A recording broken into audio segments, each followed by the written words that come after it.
ആയിട്ടുള്ളൊരു മോട്ടിവേഷൻ തിയറിയാണ് theory X and theory Y. രണ്ട് തിയറിയും ഡെവലപ്പ് ചെയ്തത് മക്ഗ്രിഗറാണ്. ഓക്കെ, അപ്പോൾ മക്ഗ്രിഗർ ഇവിടെ ഉദ്ദേശിക്കുന്നത് management philosophy on the theme of dual nature of human being. എല്ലാ ഹ്യൂമൻ ബീയിങ്ങിനും ഡ്യുവൽ ആയിട്ടുള്ളൊരു നേച്ചർ ഉണ്ട്. അപ്പോൾ അതാണ് ഈ ഒരു രണ്ട് തിയറീസിൻ്റെ ബേസ് എന്ന് പറയുന്നത്. ഓക്കെ, അപ്പോൾ ഈ തിയറി അറിയപ്പെടുന്നത് theory X and theory Y എന്നാണ്. ഇപ്പോൾ മക്ഗ്രിഗർ ബിലീവ് ചെയ്യുന്നത് എന്താണെന്ന് വെച്ചാൽ managers normally attempt to motivate employee by one of the basic approaches. അതായത് ഈ പറയുന്ന രണ്ട് തിയറികളിലും ഡിഫറൻ്റ് ആയിട്ടുള്ള അപ്രോച്ചസ് ആണ് ഇവിടെ ഫോളോ ചെയ്യുന്നത്. അതിലേതെങ്കിലും ഒരു അപ്രോച്ച് ഫോളോ ചെയ്തുകൊണ്ടായിരിക്കും എന്ത് ചെയ്യുന്നത്, എംപ്ലോയീസിനെ മോട്ടിവേറ്റ് ചെയ്യുക എന്നതാണ് പറയുന്നത്. ഓക്കെ, അപ്പം മക്ഗ്രിഗർ ഇവിടെ ഉദ്ദേശിക്കുന്നത് എന്താണെന്ന് വെച്ചാൽ മാനേജേഴ്സ് ഹ്യൂമൻ ബീയിങ്സിനെ മോട്ടിവേറ്റ് ചെയ്യുമ്പോൾ മാനേജേഴ്സ് അവിടെ കുറച്ച് അസംഷൻസും ജനറലൈസേഷനും കുറച്ച് കണ്ടീഷൻസിൻ്റെ ഒക്കെ ബേസിസിലായിരിക്കും എന്ത് ചെയ്യുന്നത്, അവരെ മാനേജ് ചെയ്യുക അല്ലെങ്കിൽ അവരെ മോട്ടിവേറ്റ് ചെയ്യുന്നത്. ഓക്കെ, അപ്പോൾ മാനേജ്മെൻറ്റിൻ്റെ ഹ്യൂമൻ ബിഹേവിയറിനെ പറ്റി അല്ലെങ്കിൽ എംപ്ലോയീസിനെ പറ്റിയിട്ടുള്ള അസംഷൻസ് ആണ് നമ്മൾ ഈ പറയുന്ന രണ്ട് തിയറീസിലും എക്സ്പ്ലെയിൻ ചെയ്യുന്നത്. തിയറി എക്സ് നോക്കാം. മാനേജ്മെൻറ്റ് ഫിലോസഫിയിൽ ട്രഡീഷണൽ തിയറിയാണിത്. ഇനി ഈ ഒരു തിയറിയുടെ മെയിൻ തീം എന്ന് പറയുന്നത് അല്ലെങ്കിൽ മെയിൻ ഫോക്കസ് എന്ന് പറയുന്ന കോൺസെപ്റ്റ് എന്ന് പറയുന്നത് പവർ ഈസ് സുപ്രീം എന്ന് പറയുന്ന കാര്യമാണ്. ഓക്കെ, അതായത് പവർ അധികാരത്തിനാണ് അവിടെ ഏറ്റവും കൂടുതൽ ഇമ്പോർട്ടൻസ് കൊടുക്കുന്നത്. അപ്പോൾ ഈ ഒരു തിയറി പ്രകാരം പറയുന്നത് the people at work level have no authority to suggest or object anything except to carry out the orders of the superior.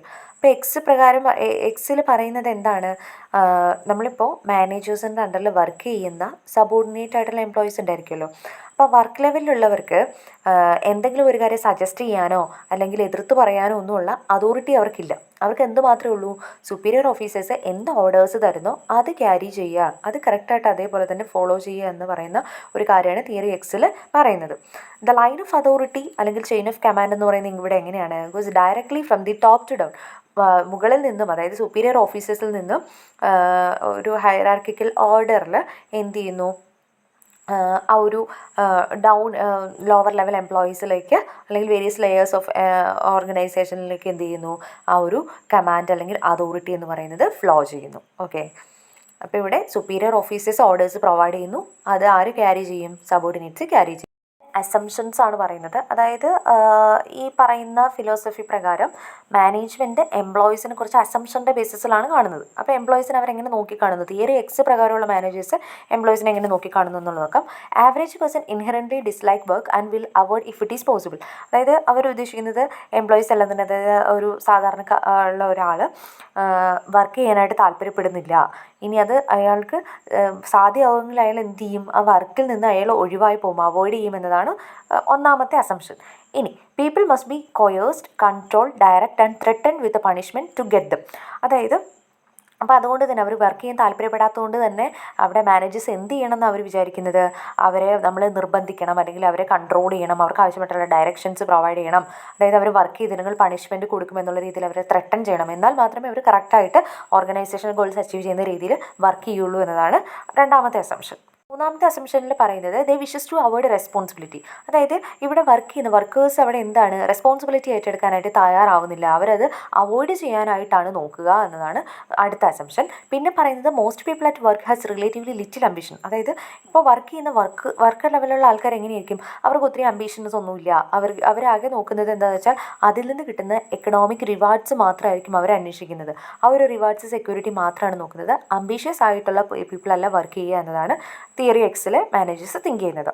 ഇനി most people are creative ability and are resistance to change. അതുപോലെ തന്നെ അടുത്തൊരു assumption, ഈ ഒരു theory പ്രകാരമുള്ള അടുത്ത assumption എന്ന് പറയുന്നത് അധികം ആൾക്കാർക്കും ക്രിയേറ്റീവ് ആയിട്ടുള്ളൊരു എബിലിറ്റി, അവർക്ക് തന്നെ സ്വയമേ തിങ്ക് ചെയ്തിട്ട് ചെയ്യാനായിട്ടുള്ള ഒരു കാപ്പബിലിറ്റി ഇല്ല. അതുപോലെ തന്നെ എന്തെങ്കിലും ചേഞ്ചസ് വന്നിട്ടുണ്ടെങ്കിൽ അത് അഡോപ്റ്റ് ചെയ്യാനായിട്ടുള്ള കഴിവില്ല, അവരതിനെ റെസിസ്റ്റ് ചെയ്യും എന്നതാണ് അടുത്തൊരു അസംഷൻ.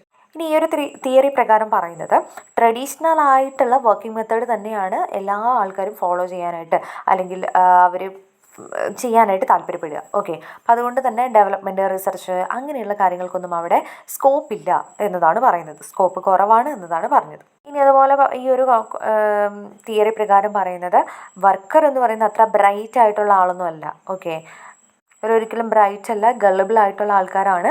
സോ അവർക്ക് എപ്പോഴും എന്ത് വേണം, കാര്യങ്ങൾ ചെയ്തു കൊടുക്കുന്നതിന് മാനേജ്മെൻറ്റിൻ്റെ ഇൻസ്ട്രക്ഷൻസ് കൂടാതെ അവർക്ക് ഒരു കാര്യവും ചെയ്യാൻ പറ്റില്ല, അതിനുള്ള ക്യാപ്പബിലിറ്റി അവർക്കില്ല എന്നതൊക്കെയാണ് ഇവിടെ പറയുന്നത്.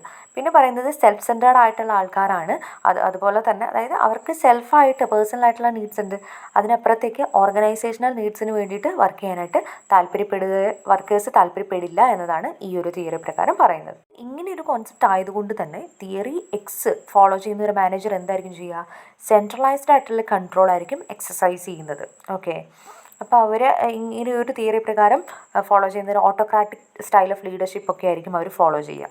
പിന്നെ അതുപോലെ തന്നെ ഡൗൺവേർഡ് കമ്മ്യൂണിക്കേഷൻ ആയിരിക്കും, അതായത് സുപ്പീരിയർ ഓഫീസ് ഏറ്റവും ടോപ്പിലുള്ളവർ ഓർഡേഴ്സ് ലോവർ ലെവലിലേക്ക് കൊടുക്കുന്നു, ലോവർ ലെവലിലുള്ളവർ ആ ഓർഡേഴ്സ് ഒബേ ചെയ്യുന്നു. കുറേ സൈക്കോളജിക്കൽ അല്ലെങ്കിൽ സോഷ്യൽ റിസർച്ചൊക്കെ ഇതിന് ശേഷം, ഈ ഒരു തിയറി എക്സിന് ശേഷം ചെയ്തിട്ട് പിന്നെ ഇതിൻ്റെ ഓപ്പോസിങ് ആയിട്ട് വേറൊരു തിയറി കൂടി അദ്ദേഹം ഡെവലപ്പ് ചെയ്ത് കൊണ്ടുവന്നിട്ടുണ്ട്. അതിനെയാണ് തിയറി വൈ എന്ന് പറയുന്നത്.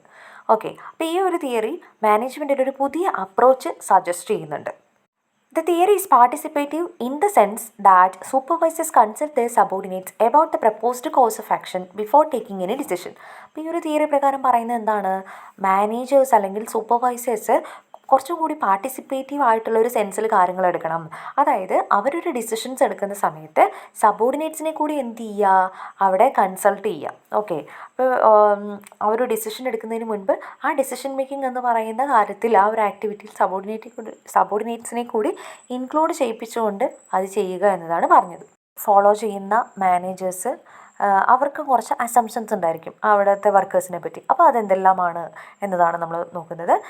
അതിലാദ്യത്തേത് average human being does not dislike work. അതായത് ഈ ഒരു വഴി പ്രകാരം എന്താ പറയുന്നത്, സാധാരണ ഹ്യൂമൻ ബീയിങ്സ് അങ്ങനെ വർക്ക് ചെയ്യാൻ താല്പര്യപ്പെടാത്തവരൊന്നുമല്ല, അവർ വർക്ക് ചെയ്യും. ഓക്കെ, അപ്പം വർക്ക് എന്ന് പറയുന്നത് നമ്മളിപ്പോൾ പ്ലേ ചെയ്യുന്ന പോലെ റെസ്റ്റ് ചെയ്യുന്ന പോലെയൊക്കെ തന്നെ നാച്ചുറൽ ആയിട്ടുള്ളൊരു കാര്യമാണ്. അപ്പം എല്ലാവർക്കും വർക്ക് ചെയ്യാൻ താല്പര്യമുള്ളതാണ്. ആ ഒരു അസംഷനാണ് ഒന്നാമത്തേതായിട്ട് പറയുന്നത്.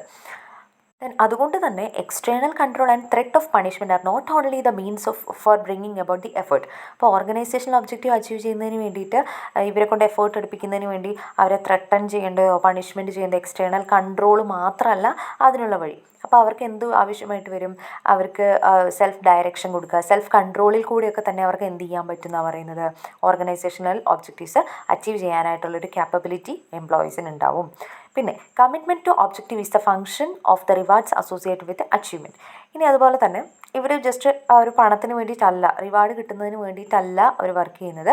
നേരെ മറിച്ച് അവർക്ക് എന്തുകൂടിയുണ്ട്, ആ ഒരു കമ്മിറ്റ്മെൻറ്റ് കൂടിയുണ്ട്. ഓർഗനൈസേഷൻ്റെ അടുത്തൊരു കമ്മിറ്റ്മെൻറ്റ് ഉണ്ടാവും, ആ ഒരു ഒബ്ജക്റ്റീവ്സ് അച്ചീവ് ചെയ്യണം എന്നുള്ളൊരു കമ്മിറ്റ്മെൻറ്റ് കൂടി അവർക്കുണ്ട് എന്നതാണ് പറയുന്നത്. ഇനി അതുപോലെ ഇവർ റെസ്പോൺസിബിലിറ്റി ഏറ്റെടുക്കാനും കൂടി ആവറേജ് ഹ്യൂമൻ ബീയിങ് തയ്യാറാവുന്നുണ്ട്. ഓക്കെ, പ്രോപ്പറായിട്ടുള്ള കണ്ടീഷൻസിൻ്റെ കണ്ടറിൽ നിന്നുകൊണ്ട് അവർക്ക് എന്ത് ചെയ്യുക, പുതിയ കാര്യങ്ങൾ ലേൺ ചെയ്തുകൊണ്ട് റെസ്പോൺസിബിലിറ്റി ഏറ്റെടുക്കുന്നതിന് വേണ്ടിയിട്ടും തയ്യാറാവുന്നുണ്ട്. അല്ലാതെ തിയറി എക്സ് പ്രകാരം പറയുന്ന പോലെ റെസ്പോൺസിബിലിറ്റി ഏറ്റെടുക്കാൻ എല്ലാവരും തയ്യാറാവാതിരിക്കില്ല എന്നതാണ് പറയുന്നത്. അതുപോലെ തന്നെ ഇവർക്ക് എന്തുണ്ട്, ഹൈ ഡിഗ്രി ഓഫ് ഇമാജിനേഷനും ഇൻറ്റഗ്രിറ്റി, അതുപോലെ ക്രിയേറ്റിവിറ്റി, അങ്ങനെയുള്ള കാര്യങ്ങളും ഇൻജന്യൂറ്റി ഒക്കെ ആർക്കും ഉണ്ട്, അവിടുത്തെ വർക്കേഴ്സിന് ഉണ്ടായിരിക്കും എന്നതാണ് പറയുന്നത്. സോ ഓർഗനൈസേഷനിൽ എന്തെങ്കിലും പ്രോബ്ലംസ് ഒക്കെ വന്നിട്ടുണ്ടെങ്കിൽ അത് സോൾവ് ചെയ്യാനായിട്ടുള്ളൊരു ക്യാപ്പബിലിറ്റി അവിടുത്തെ എംപ്ലോയീസിനുണ്ട്.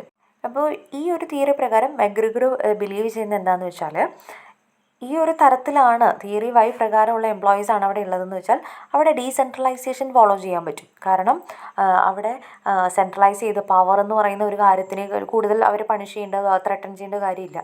അവർ തന്നെ സെൽഫ് മോട്ടിവേറ്റഡ് ആയിട്ട് വർക്ക് ചെയ്യുന്നുണ്ട്. ഓക്കെ, അപ്പോൾ ഈ ഒരു കേസിൽ ഡീസെൻട്രലൈസേഷൻ എന്ന് പറയുന്നതാണ് കുറച്ചും കൂടി പോസിബിൾ ആയിട്ടുള്ളത്.